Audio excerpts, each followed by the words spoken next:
smart, we can make this happen, right? At the end of this road, will we ever add up to 1? We won't. So you can sit here and do this all day long, and no matter how many times you divide that out, you're never going to get a full 1. So think about that in your business. Sometimes doing the same thing over and over is not your answer. You can do it as long as you want to do it, and you're never going to get to the end goal. This will never add up to be 1. Interesting little tidbit. I like those math tests. Okay, so what we want to talk about then is investors for you guys. Thinking about new things. So here's kind of where we need to go. Your longest relationship has been how long? Who's got a number? 10 years, 20 years? Are you talking about a client? Any relationship. Someone you knew from grade school? 20 years. 20 years. Yeah, Okay. So I have relationships that have been clients that are longer than 20 years. And the reason I tell you that is because when you deal with an investor, you have a little bit of you have a different modem than you do when you have a regular client. If you sell a home, which is lovely, what's the chance sometime maybe in 5 to 10 years, they might need something else or they may give you a referral. That's lovely and certainly good. If you have investors, you're going to probably, depending on the investor, have business every year or every 2 years. They buy things, they want to resell things. That relationship for 20 years is going to be hugely beneficial for you, okay? So that's going to be a really big difference because I do it all. I've done the relationships. I have clients that have bought and sold homes. I've got one right now that's doing their 9th home over 20 years.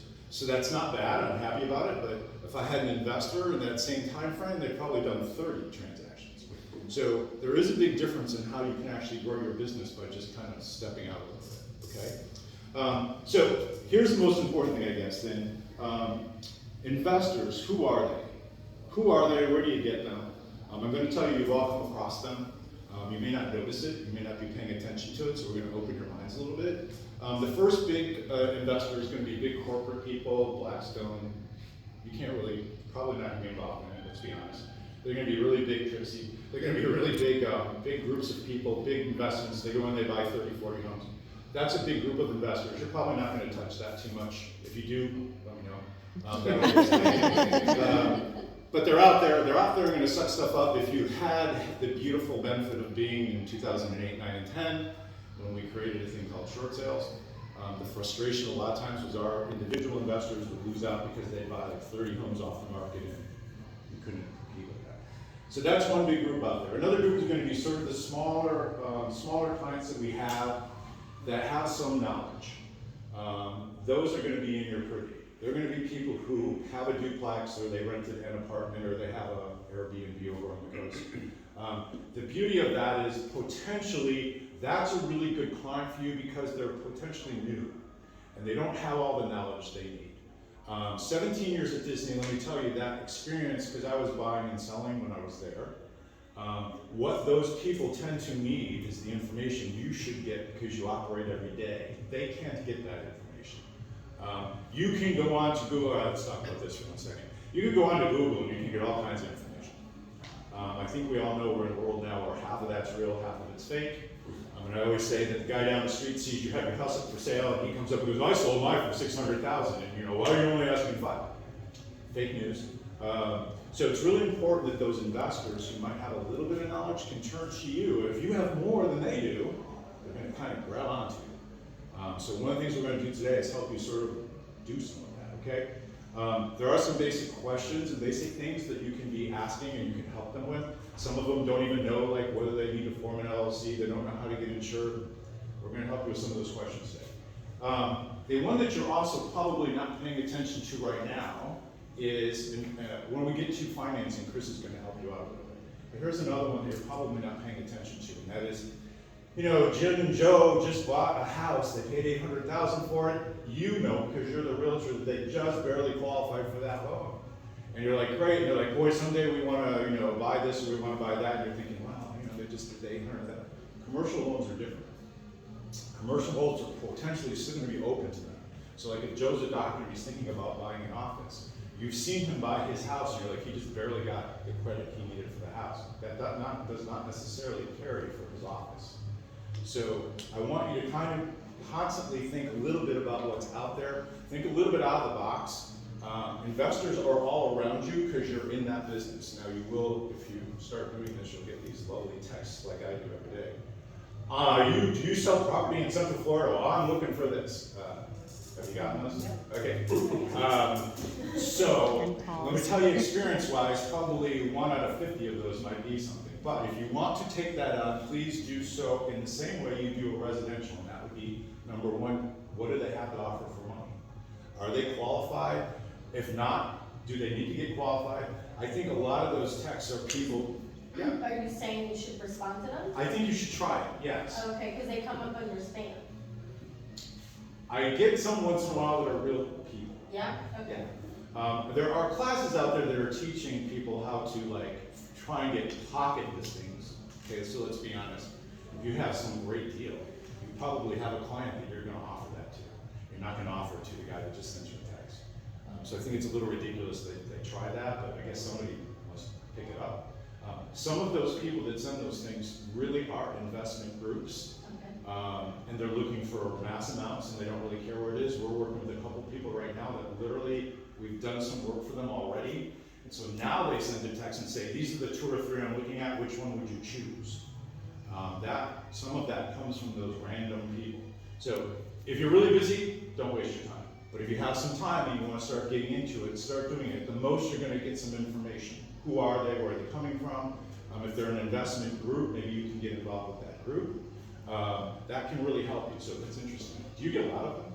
Yeah. Yeah? Okay. So they have like the whole database, and they just go boom, it goes out there. Yeah. Yeah. Okay. Could be some people in there, outside of just text, yeah.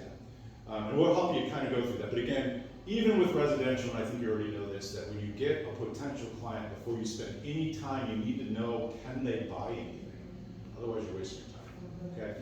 All right. So that's probably one of the biggest ones. The other investors are those ones out there that you don't even know about, that you haven't talked to, that you may be shying away from and not knowing that. And that's going to be just in casual conversations.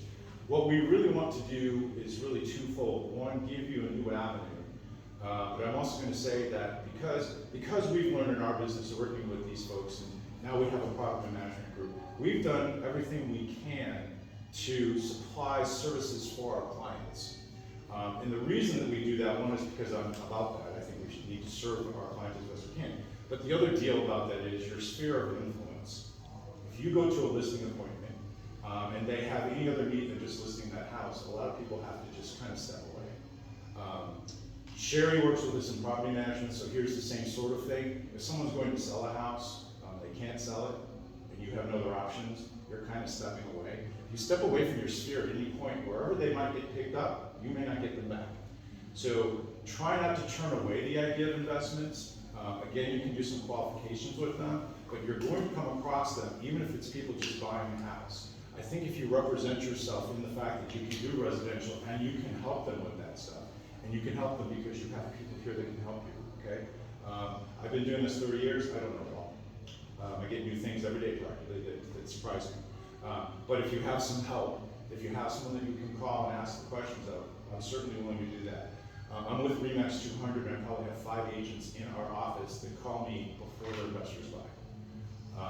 So I want you to think about how much difference that's going to make for you in money. So let's talk about what it's really about, right? The money part of it. And remember that it gives you a little bit more continuous work, as well as a little bit more money. But if you get some investors in your hands, you're going to be really, really happy about that. So you know what? This is really interesting. The other day I was watching a special, and it was kids in a class, and they had done career day.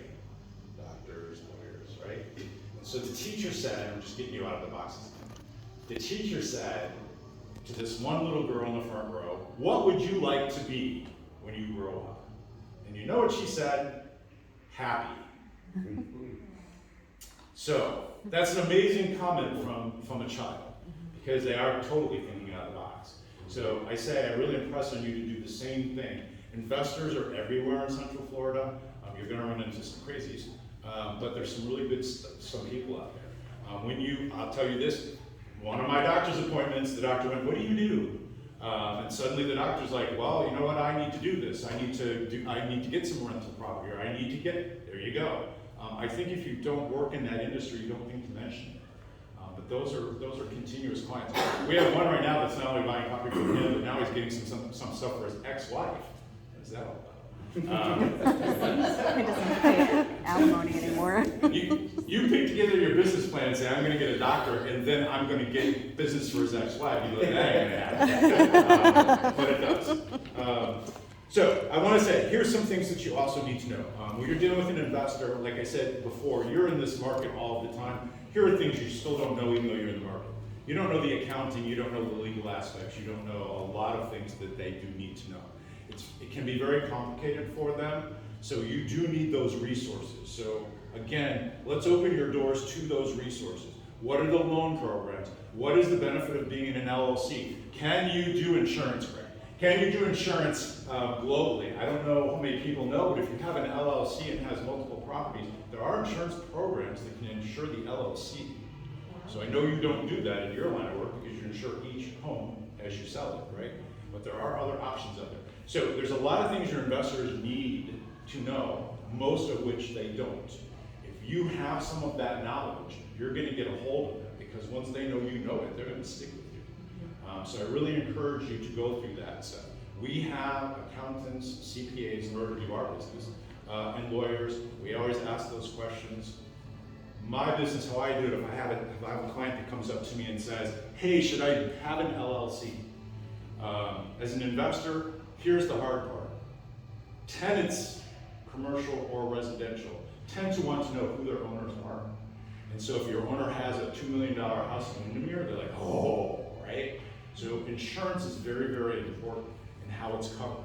Now, normally when one of my clients asks me, I've been there before, I can give them an idea of what I think it's going to be. I still call every single time the accountant or the lawyer and say, this is what the question is, do I have the right answer, because things change. If you can help them through that, again, going back to my Disney days when I wanted to buy things, I had to rely on my realtor, which back in the day, frankly, wasn't that knowledgeable. But that's all I had, right? Like, I'm like, well, you're in the business, I think you know. Not necessarily did they. So that's really, really helpful, and it's going to be your biggest asset is those resources, okay? Questions that we can help you with before we go too much further?